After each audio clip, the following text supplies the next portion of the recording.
பிரியமானவர்களே, இயேசு கிறிஸ்துவின் நாமத்தில் உங்களை எல்லாம் வாழ்த்தி இந்த ஜெபத்திற்கு அன்போடு வரவேற்கிறேன். நம்முடைய தேவன் சர்வ வல்லவர். அது சொல்லும் போதே ஒரு பெரிய சந்தோஷம் இல்லை? சாவை வென்றவர், இந்த உலகத்தில் மரணத்தை வென்ற ஒரே ஒருவர் நம்முடைய இரட்சகர் இயேசு தான். மரித்த உயிரோடு இருக்கிறவர். அவரை தொழுது கொள்வது எவ்வளோ பெரிய பாக்கியம் இல்லை? சரி, குடும்பமாக நீங்கள் இந்த நாளில் ஆண்டோடைய பாத்தில் பைபிள் எடுத்துக்கொள்ளுங்க. இன்றைக்கி பைபிளில் இந்த ஒரே ஒரு வசனத்திலிருந்து ஒரே ஒரு வசனம்தான். நீங்கள் ஆதியாகமம் 24ஆம் அதிகாரம் 67ஆம் வசனம் எடுத்துக்கொள்ளுங்க. அந்த வசனத்திலிருந்து குடும்பம் காரியமாக சில காரியம் தியானிக்க போகிறோம். அப்பொழுது ஈசாக்கு ரெபேக்காளை தன் தாய் சாராளுடைய கூடாரத்திற்கு அழைத்து கொண்டு போய் அவளை தனக்கு மனைவியாக்கி கொண்டு அவளை நேசித்தான். ஈசாக்கு தன் தாய்க்காக கொண்டிருந்த துக்கம் நீங்கி ஆறுதல் அடைந்தான். ரொம்ப அருமையான ஒரு வார்த்தை சொல்லப்படுது. ரெபேக்காள் ஈசாக்குக்காக தெரிந்து கொள்ளப்பட்ட மனையாட்டி. அவள் ஆண்டவர் தெரிந்தெடுத்து கொடுத்ததுனால தூர தேசத்திலிருந்து தன் கணவனோடு வாழ அவள் வருகிறாள். ஈசாக்கு அவளை பார்த்த உடனே அவளை நேசித்தான். பாருங்களேன், திருமணமாகி நேசித்தான் என்று நாம் பார்க்கிறோம். சிலர் நேசித்து திருமணம் செய்து கொள்ளுவாங்க. இப்போ யாக்கோபுடைய வாழ்க்கையில் அதை பார்க்குறோம். நான் ஈசாக்கு திருமணமாகி தன் மனைவியை நேசித்தான் என்று எழுதப்பட்டிருக்கிறார். பாருங்கள், அவளை தன் மனைவியாக்கி கொண்டு அவளை நேசித்தான். ஒரு கணவன் மனைவியை நேசிக்கணும். பாருங்கள், ஈசாக்கு தன் மனைவியை நேசித்தான் என்று எழுதப்பட்டிருக்கிறார். பைபிளில் திரும்ப திரும்ப சொல்லப்படுகிற கணவன் மனைவிக்கென்று சொல்லப்படுகிற ஆலோசனையில் ரொம்ப முக்கியமான ஒரு காரியம் சொல்லப்படுகிறது. கொலோசியர் 3ஆம் அதிகாரம் 19ஆம் வசனத்தை வாசிக்கும் போது, புருஷர்களே உங்கள் மனைவிகளில் அன்பு கூறுங்கள், அவர்களை கசந்து கொள்ளாதிருங்கள் என்று சொல்லப்படுகிறார். சில புருஷர்மார்கள் மனைவியை கசந்து கொள்ளுவார். சில மனைவிமாருடைய சுபாவம் உங்களை மாதிரி இருக்காது. நீங்கள் அமைதியாக இருப்பீங்க, மனைவி கொஞ்சம் வாய் பேசுகிறவங்களா இருக்கலாம். நீங்கள் எதிர்பார்த்தபடி உங்களுடைய மனைவியுடைய சுபாவம் குணம் அமையாமல் இருக்கலாம். அதனால நீங்கள் கசந்து கொண்டு வெறுப்பை காண்பித்து கொண்டு இருக்கக்கூடாது. உங்கள் மனைவி எப்படிப்பட்ட சுபாவத்தோடு வந்தாங்களோ அப்படியே ஏற்றுக்கொள்ளணும். ஓகே, என் மனைவியுடைய சுபாவம் கொஞ்சம் வித்தியாசம், அவ்வளோதான் அப்படின்னு சொல்லி நேசிக்க வேண்டும். அதற்காக அவங்களை கசந்து கொண்டு ஒரு வெறுப்பை உள்ளத்திலே உண்டாக்கி கொள்ளக்கூடாது. நான் எதிர்பார்த்தபடி என் மனைவி இல்லைன்னு சொல்லி வெறுத்து விடக்கூடாது. தேவன் உங்களுக்கு மனைவியாய் தந்திருக்கிறார். அதனால் எல்லா மனுஷரும் ஒரே மாதிரி இருக்க மாட்டாங்க. நம்ம கையில் இருக்கிற 5 விரலும் ஒன்றை போல் இருக்குதா? அதனால் எதையுமே நம்ம வெறுப்பதில்லை. அதே மாதிரி மனுஷனுக்கு மனுஷன் சுபாவங்கள் வேறுபடும். எல்லா மனிதரும் ஒரே குணமும் ஒரே சுபாவம் உள்ளவர்களாய் தேவன் படைக்கவில்லை. அவங்களுக்கு ஆண்டவர் சுய விருப்பத்தை ஆண்டவர் தந்திருக்கிறார். அதில் ஒருத்தருக்கு ஒருத்தர் வேறுபடும். அதனால மனைவியினிடத்தில் அன்பு கூறுங்கள் என்று தான் வேதம் சொல்லுகிறாரு. இல்லை, எபேசியர் 5ஆம் அதிகாரத்தை நீங்கள் வாசிக்கும்போது, எபேசியர் 5ஆம் அதிகாரம் 25ஆம் வசனத்தில், புருஷர்களே உங்கள் மனைவிகளில் அன்பு கூறுங்கள் அப்படி சொல்லிட்டு 33ஆம் வசனத்தில் பாருங்கள், எபேசியர் 5:33, எப்படியும் உங்களிலும் அவனவன் தன்னிடத்தில் அன்பு கூறுவதைப் போல தன் மனைவியினிடத்திலும் அன்பு கூற கடவன். மனைவியும் புருஷனிடத்தில் பயபக்தியாக இருக்க கடவுள். 2 பேருக்குமே வசனம் ஆலோசனை கொடுக்கிறாரு. புருஷர்கள் தன்னை நேசிக்கிறதை போல மனைவியை நேசிக்கணுமா? நீங்கள் மனைவியை நேசிக்கிறேன்னு சொல்கிறீங்க, ஆனால் உங்களை போல நேசிக்கிறீங்களா? உங்கள்கிட்ட எவ்வளோ குறை இருந்தால் கூட உங்களை நேசிக்கிறீங்க. ஆனால் மனைவிகிட்ட ஒரு சின்ன குறை இருந்து அதையே பெருசுப்படுத்தி பேசி பேசி பேசி குடும்பத்துக்குள்ளே சண்டை, சமாதானம் பாதிக்கப்பட்டு, நீ இப்படிப்பட்டவன், நீ இப்படி தான் அப்படிலாம் பேசி உங்ககிட்ட எவ்வளோ குறை இருக்குன்னு உங்களுக்கு தெரிந்தாலும் உங்களை நீங்கள் நேசிக்கிறீங்க. ஆண்டவர் உங்களை நேசிக்கணும்னு எதிர்பார்க்குறீங்க. அதனால் குறையில்லாத மனுஷன் கிடையாது. ஆனால் மனைவியினிடத்தில் அன்பு கூறணும், கசந்து கொள்ளக்கூடாது என்று வேதம் சொல்லுது. ஆனால் சில குடும்பத்தில் மனைவிமார்கள் புருஷனிடத்தில் அன்பை எல்லாருமே எதிர்பார்ப்பாங்க, உண்மைதான். ஆனால் புருஷனுடைய அன்பை விளங்கி கொள்வதில்லை. ஒரு நல்ல ஆண்டவருடைய பிள்ளைகள், கணவன் மனைவி, அவங்க நல்ல கத்தருக்குள்ளே தான் இருக்கிறாங்க. 1-2 பேர் ஒன்றா தான் சர்ச்சுக்கு போவாங்க, பல காரிய ஊழியெல்லாம் செய்வாங்க. ஆனால் அந்த பிரதர் கொஞ்சம் அமைதியாக இருக்கிறவங்க, அந்த சகோதரர் அமைதியாக இருக்கிறவங்க, அவங்க இப்போ அமைதியாக இருப்பாங்க, பொறுமையாக இருப்பாங்க, மனைவிக்கு வேண்டிய எல்லாமே செய்வாங்க. மனைவியோட எதிர்பார்ப்பு என்ன, இவங்க கொஞ்சம் கலகலப்பாக இருக்கணும், நம்ம கூட சேர்ந்து அப்படி பேசணும் இப்படி பேசணும். அது அவங்களுடைய சுபாவம் அது.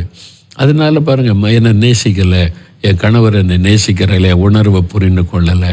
அந்த பிரதர் நான் அவளை நேசிக்கிறேன், எனக்கு வேறு யாருக்கு, அவளை தான் நேசிக்கிறேன், அவளை தான் எல்லா இடம் கூட்டிகிட்டு போகிறேன், ஒன்று அவள் கேட்குறல நான் வாங்கி கொடுக்குறேன். ஆனால் அவள் எதற்கு பார்க்குறபடி என்னால் இருக்க முடியல. என்னுடைய சுபாவம் இது தான்.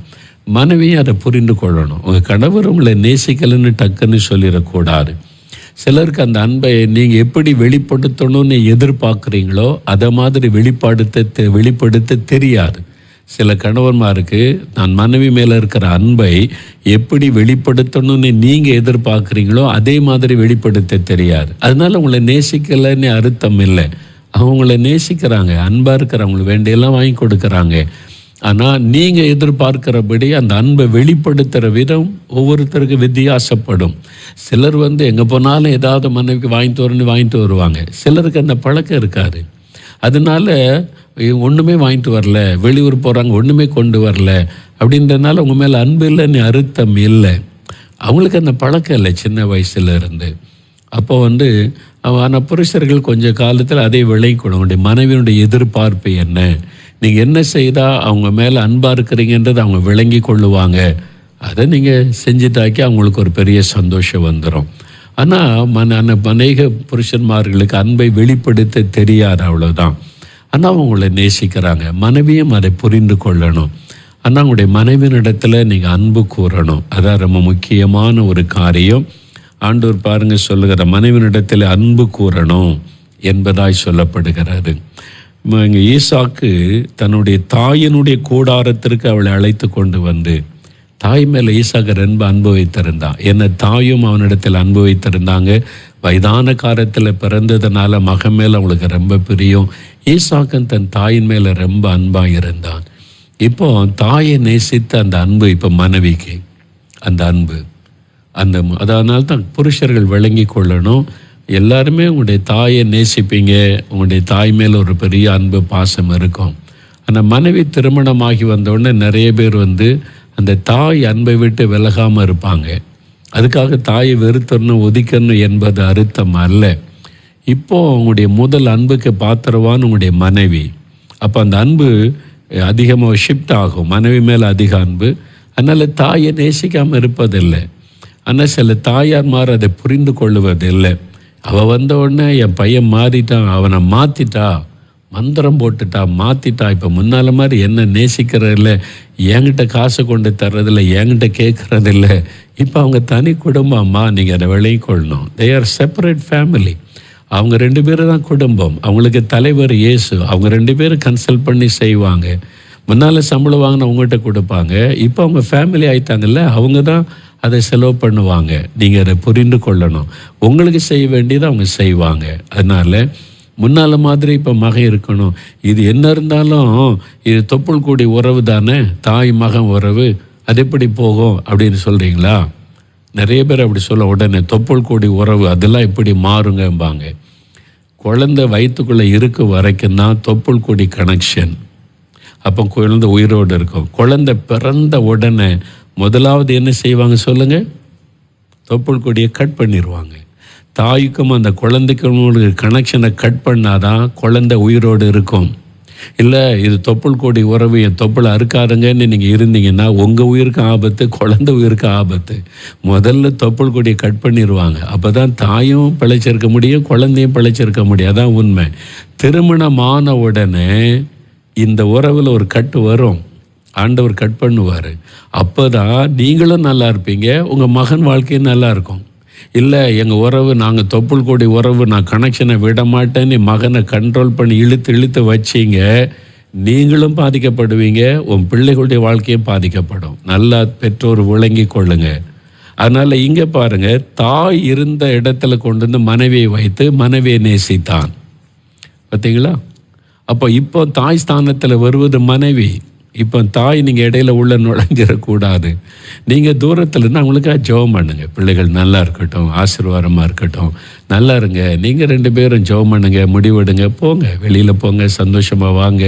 என்கிட்ட கேட்கறது ஒன்று காரியம் இல்லைன்னா நீங்கள் பெற்றோருக்கு சொல்லிட்டு போகணும். அவங்களுக்கு ஒரு மரியாதை கொடுக்கணும். தாய் தகப்பன் அவங்கள கனப்படுத்தணும். அவங்களுக்கு மரியாதை இல்லாமல் நடந்துடக்கூடாது. சரியா?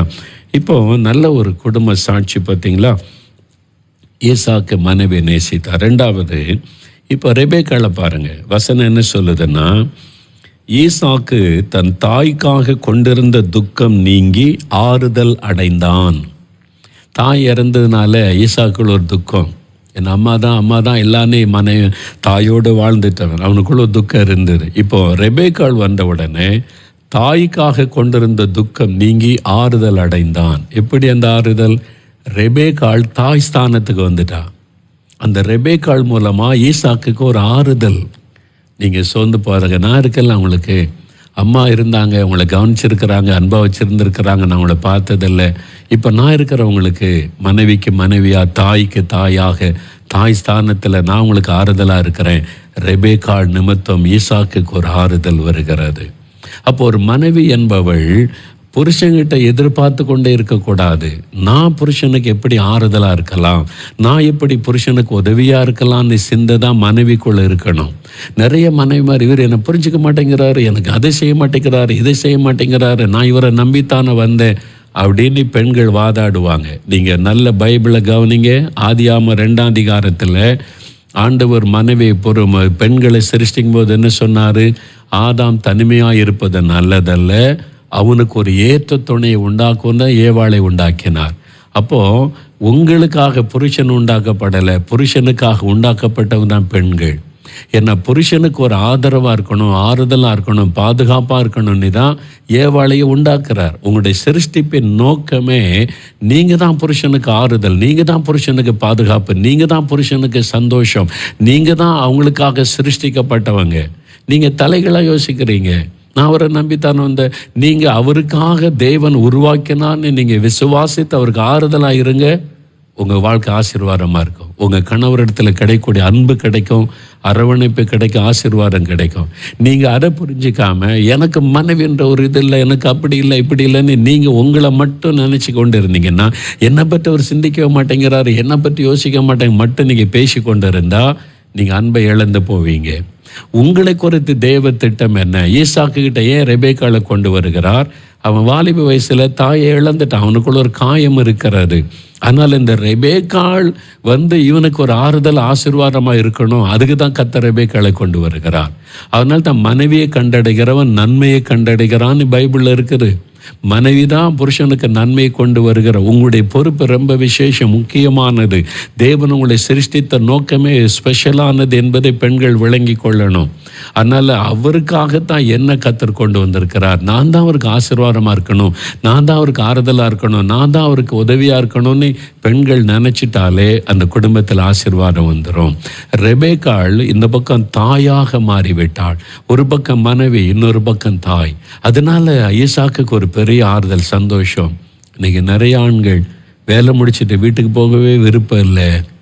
மனைவி எப்போ பார்த்தாலும் கச்சாமச்சான்னு சண்டை போட்டுக்கிட்டு முறுமுறுத்துக்கிட்டு ஒரு நிம்மதியே இல்லைன்னு சொல்லி சில பெண்கள் அப்படி சொல்கிறாங்க. இந்த வீடாது நரகமாக இருக்கு, அப்படி இருக்கக்கூடாது. அப்போது ஒரு மனைவி எனக்கு என்னை நேசிக்கிற, என்னை புரிந்து கொண்ட, எனக்கு ஆதரவாக இருக்கிற ஒரு மனைவி எனக்கு வீட்டில் இருக்கான்னு ஆவலோட புருஷன் வரணும். நான் எங்கே காயப்பட்டால் என் மனைவி மூலமாக எனக்கு ஒரு ஆறுதல் கிடைக்கும், ஒரு ஆசீர்வாதம் கிடைக்குன்னு நினைக்கிறேன். மனைவி புருஷன் தான் எனக்கு ஆறுதலாக இருக்கணும், எனக்கு நன்மை செய்யணும்னு எதிர்பார்க்கக்கூடாது. நீங்கள் புருஷனுக்கு ஆறுதல் ஆசீர்வாதமாக இருக்க ஒப்பு கொடுத்தீங்கன்னா மனைவி கணவனுடைய அன்பு உங்களுக்கு கிடைக்கும், அரவணைப்பு கிடைக்கும், ஆசீர்வாதம் கிடைக்கும். அதனால் பெண்கள் தான் முக்கியமான பங்கு வகிக்கிறவங்க குடும்பத்தில். அதனால தான் வேதம் சொல்லுகிறது, புத்தி உள்ள ஸ்திரீ தன் வீட்டை கட்டுகிறாள். அந்த பொறுப்பு உங்கள்கிட்ட இருக்கு. ரெபேக்காளை நினைத்து கொள்ளுங்க. அவள் ஈசாக்குக்கு ஆறுதலாக இருந்தாள். நீங்கள் உங்கள் கணவருக்கு ஆறுதலாக இருக்கீங்களா, உபத்திரவமாக இருக்கீங்களா? உங்கள் கணவருக்கு நீங்கள் ஒரு உதவியாக இருக்கிறீங்களா அல்லது உபத்திரவத்தை கொடுக்குறவங்களா இருக்கீங்களா? யோசித்து பாருங்க. அவங்களுக்கு ஒரு ஆறுதலாக இருங்க, அவங்கள சந்தோஷப்படுத்துங்க. சரி, இது என்னங்க செய்யணும், உங்களுக்கு என்ன வேணும், நான் ஹெல்ப் பண்ணுறேங்க உங்களுக்கு. அப்படி இல்லை, நான் ஒருத்தையே கடந்து கஷ்டப்படுறேன், நானே அதை பண்ணுறேன் இதை பண்ணுறேன், இவர் சும்மா உட்காந்து டிவி பார்க்காரு, பத்திரிக்கை வாசிக்கிறாரு, இவருக்கு என்ன முறுமுறுக்காருங்க. அவங்களுக்காகத்தான் உங்களை கர்த்தர் கொண்டு வந்திருக்கிறார். அப்போ தேவன் உங்கள் மேலே எவ்வளோ நம்பிக்கை வச்சிருக்கா தெரியுமா? அது உங்களுக்கு தேவன் கொடுத்திருக்க ஒரு பெரிய ஒரு மரியாதை, ஒரு மதிப்பு. அதை மறந்துடாதங்க, அதை தப்பாக புரிந்து கொள்ளாதங்க. உலக மக்களை போல யோசிக்காதங்க. உலக மக்கள் வேறு மாதிரி திங்க் பண்ணுவாங்க. நாங்கள்லாம் ஒன்றாக்கும் சமமாக்கும், எனக்கு அப்படி இல்லை இப்படி இல்லை, பெண் உரிமைன்னு போராடுவாங்க. உங்களுக்கு எல்லா உரிமையும் உண்டு, கர்த்தர் தந்திருக்கிறார். நீங்கள் தான் உங்களுடைய குடும்பத்து கணவருக்கு எல்லாமே. அதனால் உங்களை கர்த்தர் உங்களுடைய கணவருக்கு ஆசீர்வாதமாக பாதுகாப்பாக தேவன் சிருஷ்டித்திருக்கிறார். அதை மறந்துடாதங்க. அதுக்கு உங்களை ஒப்பு கொடுத்து கொள்ளுங்க, சரியா? இப்போ 2 பேருக்குமே பொறுப்பு இருக்குது. ஒரு கணவன் மனைவிடத்தில் அன்பு கூறணும், மனைவி புருஷனுக்கு ஒரு ஆறுதலாக ஆசீர்வாதமாக இருக்கணும். ஜெபிக்கலாமா? ஆண்டவரே, எங்கள் குடும்பம் ஈசாக்கு ரெபேக்காள் குடும்பத்தை மாதிரி நாங்கள் ஒருவருக்கு ஒருவர் ஆறுதலாக ஆசீர்வாதமாக இருக்கணும். நான் என் மனைவியை முழு இருதயத்தோடு நேசிக்கணும் ஆண்டவரேன்னு சொல்லுங்கள். என் மனைவியை நான் காயப்படுத்திடக்கூடாது, கசந்து கொள்ளக்கூடாது, வெறுத்துடக்கூடாது. நேசிக்கிற அன்பை தாங்கும் ஆண்டவரே. என் கணவருக்கு நான் ஒரு பாரமாக இருக்கக்கூடாது, பிரச்சனையாக இருக்கக்கூடாது. நான் ஒரு ஆறுதலாக இருக்கணும், அவங்களுக்கு ஒரு ஆசீர்வாதமாக இருக்கணும், ஒரு ஹெல்ப்பராக துணையாளராக நான் இருக்கணும், ஏற்ற துணையாக இருக்கணும். அதுக்கு தானே என்னை உண்டாக்குனீங்க. என் தவறை மன்னிச்சிருங்கன்னு ஆண்டவரிடத்தில் சொல்லுங்கள். உங்கள் குடும்பம் குட்டி மோட்சமாக மாறிடும். 2 பேருமே உங்களை வசனத்துக்கு அர்ப்பணித்து கொண்டா மகிழ்ச்சியாக மாறிடும். நாம் இப்போ ஜெபிக்க போகிறோம். உங்களுடைய குடும்பம் மகிழ்ச்சியாக மாறணும். தகப்பனே, இந்த குடும்பத்திற்காக ஸ்தோத்திரப்பா. நீர் நேசிக்கிற குடும்பம் இவங்க உங்கள் பிள்ளைங்கப்பா. ஈசாக்கு ரெபேக்காளை போல் அவங்களை ஆசீர்வதிங்க ஆண்டவரே. அந்த புருஷன் தன் மனைவியை நேசிக்க அன்பு காட்ட உதவி செய்யும். அந்த முழு இருதயத்தோடு நேசித்து அவங்க சந்தோஷமாய் வாழ உதவி செய்யும். கசந்து கொள்ளாதபடி ஒரு மனதை பாதிக்கிற விஷயங்கள் மாறட்டும். முறுமுறுப்புகளை கொண்டு வருகிற ஆவிகள் விலகட்டும். கணவன் மனைவிக்குள்ளே பிரச்சனை உண்டாக்கி அவங்களுடைய சமாதானத்தை கெடுக்க நினைக்கிற மனுஷீக வல்லமைகளும் சாத்தானுடைய திட்டங்களை நான் கடிந்து கொள்ளுகிற இயேசுவின் நாமத்தில் இந்த வீட்டுக்குள்ள தேவ சமாதான பிள்ளைகளுக்குள்ள இருக்கட்டப்பா. ஆண்டவரே, மனைவி புருஷனுக்கு ஒரு ஆறுதலாய், ஒரு துணையாய், ஒரு ஆசீர்வாதமாய், பாதுகாப்பாய் இருக்கும்படி மனைவி ஆசீர்வாதத்தை பயன்படுத்துங்க. இந்த குடும்பமே சந்தோஷமான குடும்பமாக இருக்கணும். கணவன் மனைவி பெற்றோர் பிள்ளைகளாய் மகிழ்ந்திருக்க செய்யுங்க. அதை பாதிக்கிற சாத்தானுடைய திட்டங்கள் எல்லாம் ஒளிந்து போகட்டும். உம்முடைய பிரசன்னமும் பாதுகாப்பு குடும்பத்தில் இருக்கட்டும். ஜெபிக்கிற குடும்பமாய், துதிக்கிற குடும்பமாய், மகிழ்ந்திருக்கிற குடும்பமாய், எப்போதும் சந்தோஷம் இந்த வீட்டுக்குள்ளே காணப்படட்டும். இந்த சந்தோஷத்தை பாதிக்கிற சத்துருடைய கிரியைகள் நுழையாதபடி வேலி அடைத்து காத்துக்கொள்ளும். சாத்தானுடைய தந்திரங்கள் அழியட்டும். ஒரு மனதை கெடுக்கிற ஆவிகள் விலகட்டும். உடைய பாதுகாப்பு குடும்பத்தின் மேல இருக்கட்டும். எந்த தீமைகளும் கொள்ளை நோய்களும் பாதிப்புகளும் அணுகாதபடி காத்துக்கொள்ளும். எந்த நஷ்டங்களும் இழப்புகளும் விபத்துகளும் ஏற்படாதபடி பாதுகாத்து கொள்ளும்.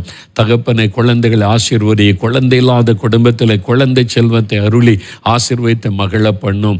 அவங்க தெருவில் இருக்கிற எல்லா குடும்பத்திலும் இந்த சந்தோஷம் உண்டாயிருக்கும்படி இயேசுவை ரட்சியும். குடும்பங்களை சந்தியும் மாற்றும். சபையில் எழுப்புதல் வரட்டும். எங்கள் சபைக்குள் ஆவியானவர் ஊற்றப்பட்ட எங்கள் சபையில் இருக்கிற குடும்பங்கள் எல்லாம் ஈசாக்கு ரெபேக்காளை போல சாட்சியின் குடும்பங்களாய் மாறட்டும் என்று நாங்கள் ஜெபிக்கிறோம். எங்கள் தேசத்தில் இருக்கிற எல்லா குடும்பத்தில் ஆவியானவர் ஊற்றப்படட்டும். சமாதானமும் மகிழ்ச்சியும் ஆசீர்வாதம் வரட்டும். எல்லா குடும்பங்களும் ரட்சிக்கப்பட்டு இயேசு கொடுக்கிற சமாதான ரட்சிப்பின் மகிழ்ச்சி உண்டாக நாங்கள் ஜெபிக்கிறோம். குடும்பங்களை பாழாக்குகிற சாத்தானுடைய வல்லமை அழியட்டும். குடி பழக்கங்கள் ஒழியட்டும். மதுபான கடைகள் மூடப்படட்டும். ஆண்டவரை, மதுபானம் இல்லாத ஒரு தமிழ்நாடாக மாற்றி தாரும். உம்முடைய இரத்தத்துகள் ஒப்பு கொடுக்கிறோம்ப்பா. எங்களை ஆளுகிற தலைவர்கள் மதுபான கடை மூடுகிற இருதயத்தை தாரும். ஆண்டவரே, அவங்களுக்கு நல்ல ஆலோசனைகளை தாரும். ஆண்டவரே, நீங்க அவங்களை ஆளுகை செய்த நடத்துடைய முதல்வர், பிரதமர் எல்லாருக்காக ஜெபிக்கிறோம். அப்படியே கர்த்தர் செய்கிறதற்காய் நன்றி. இந்த வாரத்தில் எங்களுடைய குடும்பத்தின் தேவைகளை சந்தியும். எங்களுடைய பிசினஸை ஆசீர்வதியும், வேலை ஆசீர்வதியும், பிள்ளைகளை ஆசீர்வதியும், குடும்ப தேவைகளை சந்தியும். இந்த பண பிரச்சனைகளை மாற்றும். இந்த வாரத்தில் இந்த தேவைகளை சந்தித்து அற்புதம் செய்யும். தடைகளை மாற்றி காரியத்தை வாய்க்க பண்ணும். இயேசு கிறிஸ்துவின் நாமத்தில் ஆசீர்வதிக்கிறீர். அற்புதங்களை காண போகிறதற்காய் ஸ்தோத்திரம், ஸ்தோத்திரம். இயேசு கிறிஸ்துவின் நாமத்தில் ஜெபிக்கிறோம் பிதாவே. ஆமேன், ஆமேன்.